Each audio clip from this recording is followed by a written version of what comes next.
একটি শহর, একজন যুবক এবং এমন একটি পাপের ইতিহাস যা শুনলে মানুষের শরীর কেঁপে ওঠে।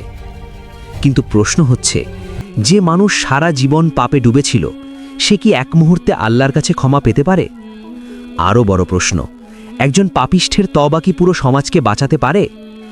আজ আমরা ফিরে যাচ্ছি হাজার বছর আগে, হযরত মুসা আলাইহিস সালামের যুগে, যেখানে ঘটেছিল এমন এক ঘটনা যা আল্লাহর রহমত, ক্ষমা এবং তওবার শক্তিকে নতুনভাবে বুঝিয়ে দেয়। ইসলামের ইতিহাসে হযরত মুসা আলাইহিস সালামের যুগ ছিল পরীক্ষায় ভরা। বনি ইসরায়েল তখন নানা বিপদ, গুনাহ এবং আল্লাহর গজবের সম্মুখীন হচ্ছিল। এই সময়ে একটি ঘটনা বর্ণিত হয়েছে বিভিন্ন তাফসীর ও ঐতিহাসিক সূত্রে। একজন যুবকের গল্প, যে ছিল সমাজের সবচেয়ে পাপিষ্ঠ ব্যক্তি, কিন্তু তার জীবনের শেষ মুহূর্তে ঘটে যায় এমন কিছু যা পুরো শহরের ভাগ্য বদলে দেয়।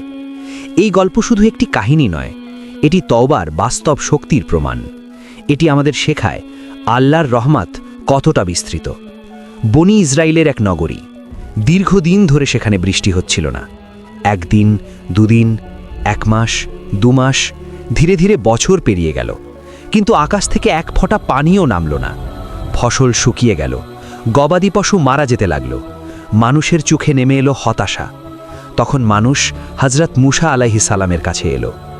হে আল্লাহর নবী, আমাদের জন্য দোয়া করুন, আমরা ধ্বংস হয়ে যাচ্ছি। হযরত মুসা আলাইহিস সালাম তাদের নিয়ে মাঠে গেলেন। সবাই একত্র হলো। তিনি হাত তুললেন, আল্লাহর কাছে বৃষ্টি চাইলেন, কিন্তু কোনো সাড়া নেই। হযরত মুসা আলাইহিস সালাম আবার দোয়া করলেন, আরও বেশি বিনয় নিয়ে, আরও গভীর কান্না নিয়ে। তবুও আকাশ নীরব রইল। তখন আল্লাহ তাআলা ওহী পাঠালেন, হে মুসা, তোমাদের মাঝে এমন একজন ব্যক্তি আছে যে 40 বছর ধরে প্রকাশ্যে আমার অবাধ্যতা করছে। তার কারণেই তোমাদের ওপর বৃষ্টি বন্ধ রাখা হয়েছে। এই কথা শুনে মুসা আলাইহিস সালাম মানুষের দিকে ফিরে তাকালেন।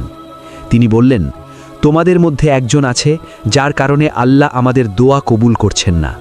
সে যেন এক্ষুনি আমাদের মধ্য থেকে বেরিয়ে যায়। মানুষ একে অপরের দিকে তাকাতে লাগল, কিন্তু কেউ এগিয়ে এলো না, কারণ কেউ জানত না সে ব্যক্তি কে। সেই ভিড়ের মাঝেই দাঁড়িয়েছিল একজন যুবক। তার হৃদয় কেঁপে উঠল। সে বুঝে গেল এই কথাটা তার জন্যেই।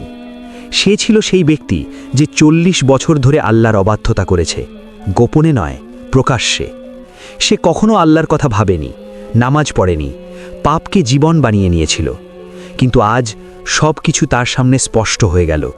সে ভাবল, যদি আমি এখন বেরিয়ে যাই তাহলে সবাই বুঝে যাবে আমিই সেই পাপী, আর যদি না যাই তাহলে পুরো জাতি শাস্তি পাবে। তার ভেতরে শুরু হলো ভয়ঙ্কর যুদ্ধ। যুবকটি ধীরে ধীরে মাথা নিচু করল। সে আকাশের দিকে তাকালো না, কারণ সে লজ্জিত। সে নিজের ভেতরেই কথা বলল, হে আমার রব, আমি 40 বছর ধরে তোমার অবাধ্যতা করেছি।